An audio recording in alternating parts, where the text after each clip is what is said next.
ഇതവന് ഇവിടെ കൂട്ടുകാരുമായിട്ട് നടന്നു പോണേണ്ട. ഇതവൻ പാറയ്ക്ക് നിന്ന് പല്ല് വെക്കണേ, അവൻ കരിക്ക് വെട്ടണേണ്ട സാറേ. ഞാൻ ഇതെല്ലാം പെൻഡ്രൈവിലാക്കി വെച്ചിട്ടുണ്ട്. ഈ ഫോൺ എൻ്റെ നഷ്ടപ്പെട്ടാലും ഇവനെ എനിക്ക് കാണണമെന്ന് ഓർത്ത് സുഖമായിട്ട് അവള് പഠിച്ച് നടക്കുന്നു. ഞങ്ങളെന്നും കണ്ണുനീര് നടക്കുന്നു. അവക്കൊരു ഭാവി കാണുമല്ലോ. ആ ഭാവിയില് ഞങ്ങൾ എന്തിനേരം കണ്ണുനീര് കുടിക്കുന്നുവാ. അതിന്റെ 100 ഇരട്ടി ആ പെണ്ണ് കുടിക്കും. ആ കായ കഴിച്ചല്ലേ? ഇവിടെ ഇഷ്ടംപോലെ ഉണ്ട് സാധനം, ഇഷ്ടംപോലെ ഉണ്ട് ഇവിടെ. അത് എങ്ങനെ അറിഞ്ഞത് ഉലങ്ങി കഴിച്ച്? നിങ്ങൾ എപ്പോഴാണ് അറിയുന്നത്? അവൻ മെഡിക്കൽ കോളേജ് ചെന്നപ്പോഴാണ് അറിയണത്. അവൻ യൂട്യൂബിൽ അടിച്ചിട്ടാണ് നോക്കിയിട്ടാണ് കഴിച്ചത്. എന്നാ കഴിച്ചാൽ മരിക്കാൻ പറ്റും നോക്കി, അങ്ങനെയാണ് തോതളങ്ങ തെരഞ്ഞെടുത്തത്. അവൻ ഉണ്ണിക്കുരു കുറെ സാധനങ്ങൾ നോക്കിയിട്ട് സെലക്ട് ചെയ്ത ഇതാ. പക്ഷെ പുള്ളി മരിക്കാൻ തന്നെ തീരുമാനിച്ചു. ഇപ്പോഴും അവൻ സെലക്ട് ചെയ്ത വീഡിയോസ് ഞങ്ങളെ ഫോൺ സെർച്ച് ചെയ്ത് പിന്നെ എന്നൊക്കെ വീഡിയോകൾ കണ്ടെന്ന് നോക്കിയപ്പോഴാണ് ഈ വീഡിയോ ഒക്കെ കണ്ടത്. എളുപ്പത്തില് എന്നിട്ട് ഞങ്ങള് ഇവിടെ പുള്ളിയുടെ കൂട്ടുകാർ വന്ന് നോക്കി. അപ്പം മൂത്തവൻ ചോദിച്ചിട്ട് ഇത് എവിടെ നിന്ന് കിട്ടി, ഇന്ന സ്ഥലത്തു നിന്നാണ് കിട്ടിയെന്ന് പറഞ്ഞ്. ഇവന് ഇവിടുന്ന് പൊട്ടിച്ചിട്ടുണ്ടോ എന്ന് വന്ന് നോക്കിയപ്പം പൊട്ടിച്ച് തിന്നതിന്റെ ബാക്കി ഇതിന്റെ കായൽ തൊണ്ടില്ലേ ഒക്കെ ഇവിടെ കിടപ്പുണ്ടായിരുന്നു. നിങ്ങൾക്ക് ഇത് പേടിയുള്ളൊരു കായായിട്ട് മാറിയില്ലേ മകന്റെ ജീവിതം അല്ലേ? പക്ഷെ ഇത് പറഞ്ഞാൽ രക്ഷപ്പെടുത്താൻ പറ്റുമായിരുന്നില്ലേ? എന്താണ് തീർച്ചയായിട്ടും രക്ഷപ്പെടുത്തിയേനെ. ഏത് ആശുപത്രി കൊണ്ടുപോയാലും ഞങ്ങൾ രക്ഷപ്പെടുത്തിയേനെ. ഈ മുതലങ്ങ കാണുമ്പോ ഇപ്പൊ ആ പെൺകുട്ടിയുടെ മുഖം ഓർമ്മ വരുന്നല്ലേ? തീർച്ചയായിട്ടും. ആ പെണ്ണ് കാരണമാണല്ലോ ഞങ്ങൾക്ക് ഈ കണ്ണുനീര് കുടിക്കേണ്ടി വന്നു സാറേ. ആ പെണ്ണൊറ്റ ഒരു കാരണമല്ലേ ഞങ്ങൾ ഇന്ന് അവരെ സുഖിച്ച് ജീവിക്കുന്നത്. ഞങ്ങൾ തീരാ ദുഃഖത്തിനും ജീവിക്കുന്നു. തെറ്റ് ചെയ്തവരൊന്നും മിടുക്കരായിട്ട് നടക്കണേ, ഞങ്ങള് കണ്ണുനീരിലും നടക്കണേ. എന്താ ഇനിയിപ്പോ ഇപ്പൊ ആ പെൺകുട്ടിയോട് എന്തെങ്കിലും അല്ലെങ്കിൽ എന്തോ പറയാനുള്ളത് എന്താ ചേച്ചിക്ക്? ഇപ്പൊ നീ ഇനി മേലെ ഒരു പയ്യന്മാരെ ഇങ്ങനെ ചതിക്കരുത്. ഇപ്പൊ ചതിച്ചതിന്റെ അനുഭവം നിനക്ക് ഇപ്പൊ അറിയാൻ പറ്റത്തില്ലായിരിക്കും. ഇപ്പൊ അവള് ചെറുപ്പമാ. പക്ഷെ ഒരു കാലത്ത് ആ പെണ്ണി ഇതിന്റെ ദുഃഖം എന്നാന്ന് തീർച്ചയായിട്ടും അവള് മനസ്സിലാകും. അവളെ കെട്ടിച്ചു കഴിഞ്ഞാലും പിള്ളേരൊക്കെ ആയി കഴിയുമ്പോഴും അവള് ചെയ്ത തെറ്റെന്നാന്നും ആ തെറ്റിന്റെ വലിപ്പം എന്നാന്നും അവള് മനസ്സിലാക്കും. അല്ലെങ്കിൽ ഒരിക്കൽ പോലും നിങ്ങളോട് ഒന്ന് ക്ഷമ ചോദിക്കാനൊന്നും ആ കുട്ടി വന്നതേ ഇല്ല. ക്ഷമയൊന്നും അവള് ചോദിക്കണ്ട, ക്ഷമിക്കത്തുമില്ല. എന്നെങ്കിലും അവക്കൊരു ഭാവി കാണുമല്ലോ. ആ ഭാവിയില് ഞങ്ങൾ എന്തിനേരം കണ്ണുനീര് കുടിക്കുന്നുവാ. അതിന്റെ 100 ഇരട്ടി ആ പെണ്ണ് കുടിക്കും. അവൻ അവനുമായിട്ട് ഇഷ്ടമായിരുന്നു. വേറൊരു ചെറുക്കനുമായിട്ട് സെറ്റാന്നും പറഞ്ഞ് ആ ഫോട്ടോയും ആ മെസ്സേജും ഇവന്റെ ഫോണിലേക്ക് അയച്ചു കൊടുത്താ പെണ്ണ്. അത് പിന്നെ താങ്ങാൻ പറ്റില്ല. 7ാം ക്ലാസ് തൊട്ട് സ്നേഹമായിരുന്നു. വർഷങ്ങൾ നീണ്ട സ്നേഹം. അതിന്റെ ഇടയ്ക്ക് ഇവര് പുത്തങ്കായി പഠിച്ചോണ്ടിരുന്നപ്പം ഇവൻ ഈ പെണ്ണുമായിട്ട് ഒന്നിച്ച് റോഡിൽ നടന്നു പോണത് ഞങ്ങളോട് ഒരാൾ വന്നിങ്ങനെ പറഞ്ഞ്, സജിയുടെ കൂട്ടുകാരിങ്ങനെ ടിപ്പറെ പോയപ്പോ ഇങ്ങനെ പറഞ്ഞ്, എടാ ഇത് നിനക്ക് നിന്റെ മകൻ ഒരു പെണ്ണിന്റെ കയ്യെ പിടിച്ചിങ്ങനെ റോഡിൽ കൂടെ നടക്കാം. അത് ഞങ്ങൾ വന്നപ്പോ തമാശയായിട്ട് ചോദിച്ച് ഇങ്ങനെ ഇല്ല അണ്ണ ഞങ്ങള് ചോദിച്ചു ആരായിരുന്നത്. ഞാനാ ചോദിച്ചത് ആരായിരുന്നത് നിന്റെ കൂടെ പുത്തങ്കാവി നടന്നു ചോദിച്ചാ പറഞ്ഞു അതെന്റെ ഒരു കൂട്ടുകാരത്തേക്ക് വെച്ച അമ്മ കളഞ്ഞു. ഇത്രയും വർഷമായിട്ട് നിങ്ങളുടെ കണ്ണുനീരിനൊരു കുറവില്ല. ഇന്നല്ലേ നാളെ അവള് ഉറപ്പായിട്ട് അനുഭവിക്കും സാറേ. അവള് ഇന്നല്ലേ നാളെ ഉറപ്പായിട്ട് അവക്ക് മക്കളും ഭർത്താവും ഒക്കെ ആയി കഴിയുമ്പം അവള് ഇതിന്റെ ദുഃഖം എന്നാന്ന് അവള് മനസ്സിലാക്കും. അച്ഛന്റെ അമ്മയുടെ ശാപം ആ കുട്ടിയുടെ അച്ഛനും അത് തന്നെയാണ് പറയുള്ളത്. മോന്റെ ജീവിതം അവസാനിപ്പിച്ച പെൺകുട്ടി ഒരിക്കലും രക്ഷപ്പെടല്ലോ. അവള് വേറെ ഒരുത്തനെ ഇങ്ങനെ ചതിക്കാൻ ഇടവരുത്തരുത്. അത് ഇത് അവള് അനുഭവിക്കണം. ഇന്ന് അവള് എന്റെ മോനെ ചതിച്ച് നാളെ അവളെ ഉറപ്പായിട്ടൊരു ആണ് ചതിച്ചിരിക്കും. അമ്മയുടെ ശാപം ഇത്. അവള് മക്കളുമായിട്ട് അവള് തെരുവിൽ അലയുന്ന ഞങ്ങൾ മരിച്ചു പോയാലും ഭാവി തലമുറയ്ക്ക് കാണാൻ പറ്റും. ഇവിടെ കയറി ഞങ്ങളുടെ ദിവസം പോക്കാം. ഇവിടെ ഞങ്ങൾ ഓൺലൈൻ ക്ലാസ്സിൽ ഇരിക്കുന്നത്. ഞാനും അവനും കൂടെ എപ്പോഴും ഓൺലൈൻ ക്ലാസ്സിൽ ഇവിടെ കയറുന്നത്. അത് ശങ്കർ സാറിനൊക്കെ അറിയാം. ഞങ്ങൾ എപ്പോഴും ഓൺലൈൻ ക്ലാസ്സിൽ കാണുന്നവരിവിടെയാ.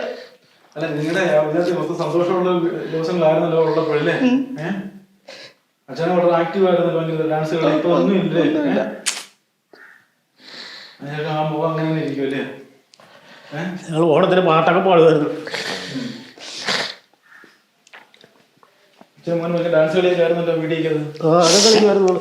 ഓണാഘോഷം പരിപാടിക്ക് പാട്ടൊക്കെ പാടുമായിരുന്നു. ഇപ്പൊ പോകാറില്ല. ഒരു ആഘോഷത്തിലും പങ്കെടുക്കാറില്ല. ഇത് അവന്റെ സൈക്കിളാണ്.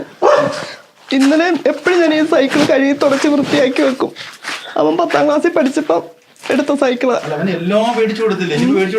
ഒന്നുമില്ല, എല്ലാം സാധിച്ചു കൊടുക്കാറുണ്ട്. അടുക്കി വെച്ചിരിക്കാൻ ഇട്ടിരിക്കുന്ന ഷർട്ടുകൾ അതെല്ലാം. നമുക്ക് ഒരു അമ്മയുടെ സ്നേഹം, ഒരു അച്ഛൻ്റെ അമ്മയുടെ സ്നേഹം കണ്ടോ? അവര് പ്രേമിച്ച് ഇഷ്ടമുള്ളപ്പോ പിരിഞ്ഞ് അവര് ഇന്ന് നല്ല സുഖമായിട്ട് അവള് പഠിച്ച് നടക്കുന്നു. ഞങ്ങളെന്നും കണ്ണുനീര് നടക്കുന്നു. പെൺകുട്ടി കണ്ടിട്ടുണ്ടോ? അച്ഛൻ കണ്ടിട്ടുണ്ടോ? ഞാൻ ഒരു പ്രാവശ്യം കണ്ട്. ചോദിച്ചല്ലോ? ഒന്നും ചോദിക്കാൻ പറ്റിയില്ല. അതിനങ്ങനെ ഒരു ആ അമ്പലത്തിനവിടെ പോയി കണ്ട. ഇല്ല മിണ്ടിയൊന്നുമില്ല. എന്റെ മകനെ എന്തിനാ ഈ കൊലക്ക് കൊടുത്തെന്ന് ചോദിച്ചായിരുന്നു? ഒന്നും ചോദിച്ചില്ല. പക്ഷെ എനിക്ക് ചോദിക്കണമെന്നുണ്ടായിരുന്നു സാറേ. എനിക്ക് ഈ പെണ്ണെ കണ്ട ഇതിനോട് ചോദിക്കണമെന്ന് എന്റെ മനസ്സിൽ എപ്പോഴും ഉണ്ട്. ഇവരെല്ലാം പറയും വേണ്ട ചോദിക്കണ്ട അതിന്റെ കാര്യമില്ലെന്ന്. ഈ ഒരു ചെറിയ കാര്യത്തിന് നിങ്ങളല്ലായിരുന്നു അവനെ വലുത്. അതെന്താ ചിന്തിക്കാതെ പോയെന്ന്? അതാ സാറേ ഞങ്ങൾക്ക് മനസ്സിലായി. ഇവനെന്താ ഞങ്ങളെ ഓർക്കാതെ പോയി. അന്നും രാത്രിക്ക് എന്റെ കൂടെ പാചകത്തിന് കൂടി. സാധാരണ നിങ്ങൾ അതുവരെ എല്ലാ ദിവസവും കൃത്യമായിട്ട് വിളക്ക് കത്തി എല്ലാം ചെയ്തൊരു വീടായിരുന്നു. ഒന്നുമില്ല 2 നേരം ഇവിടെ വിളക്ക് കത്തിക്കും, പ്രാർത്ഥിക്കും, അമ്പലങ്ങളിൽ പോകും, SNDP പോകും, എല്ലായിടത്തും പോകും. SNDP മൈക്രോയുടെ ജോയിന്റ് കൺവീനറായിട്ട് ഞാനിരുന്ന് കുറെ നാള്. ദൈവമല്ലേ വീട്ടില് അല്ലേ? അമ്പലങ്ങളിലൊന്നും പോകാറില്ല? ഒരു അമ്പലങ്ങളിലും പോകാറില്ല. മകൻ മരിച്ച ശേഷം? മോൻ മരിച്ചിട്ട് ഇന്ന് വരെ അമ്പലത്തിൽ പോയിട്ടില്ല. ദൈവത്തെ എന്ത് ഇത്രത്തോളം വെറുക്കാനുള്ള കാരണം എന്താ? വെറുക്കാനുള്ള കാര്യം നമ്മൾ വിചാരിക്കുന്ന ദൈവങ്ങള് എനിക്ക് ഒറ്റ ഇത് മാത്രമേ ഉള്ളൂ. ഇവനെ ബുദ്ധിമോശം കൊണ്ട് കഴിച്ചു പോയി. അവനെ കൊണ്ടൊന്ന് പറയിപ്പിക്കായിരുന്നു ഞാനിത് കഴിച്ചാ എന്ന് പറയുന്നെങ്കിൽ നമുക്ക് അവൻ ജീവിച്ചിരുന്നേനെ. ഇപ്പം ഇത് കഴിച്ച കാര്യം പറയാതെയാണ് ആശുപത്രി നമ്മൾ കൊണ്ടുപോയിക്കൊണ്ടിരിക്കണം. അവർ ട്രീറ്റ്മെന്റ് ചെയ്തോണ്ടിരിക്കണം.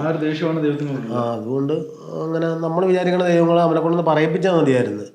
പിന്നെ അതുകൊണ്ട് അമ്പലത്തിനുള്ള വിശ്വാസം മേലാതാണെങ്കിലും അവനെ ഞങ്ങൾക്ക് തിരിച്ച് കാണാൻ മാത്രമെങ്കിലും തോന്നാൻ മതിയായിരുന്നു. എന്റെ മോന്റെ ഫോട്ടോയാ. നിറച്ചും ഫോട്ടോയാ. എന്റെ ഈ ചേച്ചി ഇരിക്കുന്ന ചുറ്റും ഫോട്ടോ തന്നെയാണല്ലോ അവന്റെ ഫോട്ടോയാ. അത് മൊത്തം ഈ റൂം നിറച്ച അവന്റെ അല്ലേ? അവൻ എന്താ പറ്റിയമ്മേ? അവൻ ആത്മഹത്യ ചെയ്ത. എത്ര വയസ്സുണ്ടായിരുന്നു? അവന് 17 വയസ്സ് കഴിഞ്ഞായിരുന്നു. എന്ത് സംഭവം? എങ്ങനെ ആത്മഹത്യ ചെയ്യുന്നേ? ഞങ്ങള് അറിയുന്നത് ഇവൻ ഒരു മാർച്ച് 22-ാം തീയതി ഇവൻ കഴിച്ചെന്നാണ് അവൻ പറഞ്ഞത്. മാർച്ച് 23-ാം തീയതി രാവിലെയാണ് ഇവന് ഛർദിലായിട്ട് ഇവിടാണ് അവൻ കിടന്നത്. എന്നിട്ട് അവൻ ഛർദിലായിട്ട് അവൻ ബാത്റൂമിന്റെ അവിടെ വന്ന്. അപ്പം മൂത്തവൻ ചോദിച്ചത് എന്നാ പറ്റിയടാന്ന് ചോദിച്ചു. ഞാൻ ഇവർക്ക് ഫുഡ് ഉണ്ടാക്കുമായിരുന്നു താഴെ. അന്നവരുടെ എനിക്കൊരു മേലാഴിയാണ് കന്നാൻ പാടാം, നമുക്ക് ആശുപത്രി പോകാന്ന് പറഞ്ഞ് വേണ്ട എനിക്ക് കുഴപ്പമൊന്നുമില്ല. വന്നപ്പോഴൊന്നും പറയണില്ല. അപ്പൊ ഞാൻ കയറി വന്ന് പെട്ടെന്ന് തന്നെ അവൻ ഈ ബാത്റൂമിന്റെ വാതൊക്കെ കിടക്കുക. ഞാൻ പറഞ്ഞു പാടാ നമുക്ക് ആശുപത്രി പോകാൻ നിനക്ക് എന്നാ പറ്റിയെന്ന് ചോദിച്ചാൽ അമ്മ എനിക്കൊരു ഛർദിലാന്ന് പറഞ്ഞു. അപ്പൊ ഞാൻ പറഞ്ഞിടാ എന്നാ ഇന്നലെ നിന്ന ദോശയുടെ ആയിരിക്കും എന്നാണ് ഞാൻ പറഞ്ഞത്. പെട്ടെന്ന് തന്നെ ഞാൻ തന്നെ എന്റെ വണ്ടിയിലെടുത്ത് തന്നെ ബ്രഹ്മകാലത്ത് ആശുപത്രി കൊണ്ടുപോയി ട്രിപ്പിട്ട് അവിടെ കിടത്തി. കുറവായെന്നാണ് അവൻ കിടന്ന് ഉറങ്ങുക. അപ്പം മരുന്നിന്റെ ക്ഷീണം കൊണ്ടായിരിക്കാം. ഇച്ചിരി കഴിഞ്ഞപ്പോൾ വീണ്ടും ഞാൻ ഇവനെ തട്ടി വിളിച്ച് നമുക്ക് വീട്ടിൽ പോകാം, നിങ്ങൾക്ക് കുറവുണ്ടല്ലോ എന്ന് പറഞ്ഞു കഴിഞ്ഞപ്പോൾ വീണ്ടും ഇവൻ ഛർദ്ദിച്ചപ്പം ഡോക്ടർ ഛർദിൽ നിൽക്കണില്ല, ഇങ്ങനെ ഛർദിൽ നിന്നാൽ പോരാ, പിന്നെ പെട്ടെന്ന് തന്നെ നിങ്ങൾ വേറെ എവിടെയെങ്കിലും കൊണ്ടുപോകാൻ പറഞ്ഞു. അപ്പോൾ തന്നെ കോട്ടയം മെഡിക്കൽ കോളേജിലേക്ക് കൊണ്ടുവരേണ്ടവർ എഴുതി തന്നു. ഞാൻ പുള്ളി വർക്ക്ഷോപ്പിലായിരുന്നു. പെട്ടെന്ന് തന്നെ ഞാൻ പുള്ളിനെ വിളിച്ച് പുള്ളി കാറുമായിട്ട് വന്ന്. ഡോക്ടർ പറഞ്ഞിട്ടുണ്ടെങ്കിൽ പോയിസൺ വിളിച്ചിട്ടുണ്ടെന്ന് പറഞ്ഞു. ഞങ്ങൾ പറഞ്ഞു അങ്ങനെയുള്ള കുഴപ്പമൊന്നും ഞങ്ങളുടെ വീട്ടിൽ ഇല്ലാത്ത വീടാണ്, അങ്ങനെ കഴിക്കേണ്ട കാര്യമില്ല. പിന്നെ ഡോക്ടർമാരെ ഇന്ന് വന്ന പല പാവപ്പഴയെന്ന് പറഞ്ഞ് ഞങ്ങൾ പറഞ്ഞു ഇതിൻ്റെ കാര്യം അറിയണമെന്ന് പറഞ്ഞു. അപ്പോൾ അവർ ബ്ലഡ് ടെസ്റ്റ് ചെയ്യാനായിട്ട് വന്ന് ആ ടെസ്റ്റ് ചെയ്ത് കഴിഞ്ഞപ്പോൾ പൊട്ടാഷ്യം കൂടുതൽ ബ്ലഡിൻ്റെ അകത്ത്. അപ്പോൾ അത് വെള്ളമയം ഉള്ളതുകൊണ്ടാന്ന് പറഞ്ഞു. പിന്നെ ആ ഡയാനോ എന്ന് പറയുന്ന സ്ഥലത്തുകൊണ്ട് പിന്നെയും ടെസ്റ്റ് ചെയ്ത് കഴിഞ്ഞാൽ പറഞ്ഞ് പൊട്ടാഷ്യം കൂടുതലാന്നുണ്ട്. അപ്പം അന്നേരം അവർ പറഞ്ഞ് ഒതളങ്ങ ഒതളങ്ങയുള്ള സ്ഥലം ഒതളങ്ങ കഴിച്ചെന്ന് പറഞ്ഞ്. അപ്പം അങ്ങനെ എന്ത് കാരണമെന്ന് വെച്ചാൽ ഞങ്ങൾ പറഞ്ഞില്ല. അവൻ്റെ ചേട്ടൻ വന്നു കഴിഞ്ഞപ്പോൾ ചേട്ടനോട് ഞാനും സന്ധ്യയും കൂടി പുറത്തേക്ക് ഇറങ്ങി. അപ്പോൾ ചേട്ടൻ കയറിയിട്ട് ചോദിച്ചാൽ അമ്പാടിക്കുട്ടാ നീ എന്നാടാ ചെയ്തത്, ഡോക്ടർ ഇങ്ങനെ പറയാനുണ്ടല്ലോ എന്ന് പറഞ്ഞ്. അപ്പോൾ അവൻ പറഞ്ഞു ഞാൻ 7ാം ക്ലാസ്സിൽ പഠിക്കുമ്പോൾ ഒരു പെങ്കൊച്ചുമായിട്ട് സ്നേഹത്തിലായിരുന്നു. അപ്പം അവള് ഒരു സുപ്രഭാതത്തിൽ എന്നെ ഇഷ്ടമല്ലെന്ന് പറഞ്ഞ് എനിക്ക് നിന്നെ വേണ്ടെന്ന് പറഞ്ഞു. അപ്പം എനിക്കത് താങ്ങാൻ പറ്റില്ല, അതുകൊണ്ട് ഞാൻ ഉറങ്ങാൻ കഴിച്ചാന്ന് പറഞ്ഞു. അങ്ങനെ 17 വയസ്സ് കഴിഞ്ഞ് അങ്ങനെയാണ് അവന്റെ വായിന്ന്. ആ പെണ്ണ് ഇവന്റെ ഫോണിലേക്ക് വേറെ ആരോ പയ്യന്റെ മെസ്സേജുകൾ അയച്ചത് ഇപ്പോഴും എന്റെ ഫോണിൽ കിടപ്പുണ്ട്. വേറെ ഒരു പെണ്ണ് ചെറുക്കനുമായിട്ട് സ്നേഹമായിരുന്നു.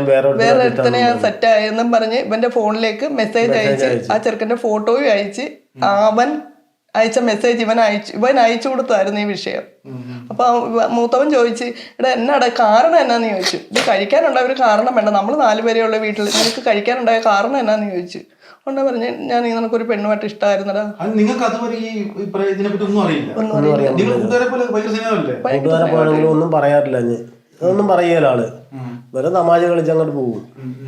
അങ്ങനെയാണ് സംഭവിച്ചത്. ഇങ്ങനെ സംഭവം അറിഞ്ഞപ്പോൾ നിങ്ങൾ ഞെട്ടിപ്പോ അതിനെക്കുറിച്ച് വേറെ പ്രേമത്തിലൊന്നും ഏർപ്പെടുന്ന ആളെ അല്ല. പ്രേമത്തിലൊന്നും ഏർപ്പെട്ടിട്ടില്ല, ഒന്നുമില്ല. സ്കൂളിലും PTA മീറ്റിങ്ങിനൊക്കെ ഞാൻ കറക്റ്റായിട്ട് പങ്കെടുക്കാറുണ്ട്. ട്യൂഷൻ ക്ലാസ്സിലും PTA ഒക്കെ വെക്കാറുണ്ട്. അവിടെയൊക്കെ വെക്കുമ്പോഴും സാറും ഈ ഇവിടെ അടുത്ത tuition centre Shankar sir tuition പഠിപ്പിച്ച സാറിന്റെ പേര് മോനിഷ ശങ്കർ എന്ന് സാറൊക്കെ. ആ സാറൊക്കെ അല്ല എപ്പോഴും പറയും, ചേച്ചി അവനെ കൊണ്ട് കുഴപ്പമൊന്നുമില്ല, ചേച്ചി വന്നില്ലെങ്കിലും കുഴപ്പമില്ലെന്ന് പറയും. ഇനി നിങ്ങൾ പോകുന്ന വഴിക്കാൻ ട്യൂഷൻ ക്ലാസ്സിൽ കൂടെ ആ സാറിനോട് ചോദിച്ചു കമ്പാടി എങ്ങനെ ഉണ്ടല്ലോ, ഇവിടെ ഈ തുരുത്തുമ്മൽ അന്വേഷിച്ച് നോക്ക്. അങ്ങനെ ഒരു അലമ്പുള്ളൊരു കൊച്ച അല്ലായിരുന്നു അവൻ. ആ മെസ്സേജ് വന്നാണ് ഇവന് ഏറ്റവും കൂടുതൽ താങ്ങാൻ. ഇവന് ചോദിച്ചു എന്തിനാടാ നീ ഇങ്ങനെ ചെയ്തെന്ന് ചോദിച്ചപ്പോൾ അവൾക്ക് എന്നെ ഇഷ്ടമല്ലെന്നും പറഞ്ഞ് വേറൊരു പയ്യനെ സെറ്റാക്കിയിട്ട് ആ ഫോട്ടോയും മെസ്സേജും എന്റെ ഫോണിലേക്ക് ഇട്ടെന്ന് പറഞ്ഞ്. ഈ മുറി പോലും ഇപ്പൊ അച്ഛൻ കേറാറില്ലല്ലേ? കേറാറില്ല. ഇത് കാണുന്ന തന്നെ സങ്കടം. അവന്റെ ഒരു ദിവസം ഫോട്ടോ കണ്ടു കഴിഞ്ഞിട്ടുണ്ടെങ്കിൽ അന്നത്തെ ദിവസം പോയി.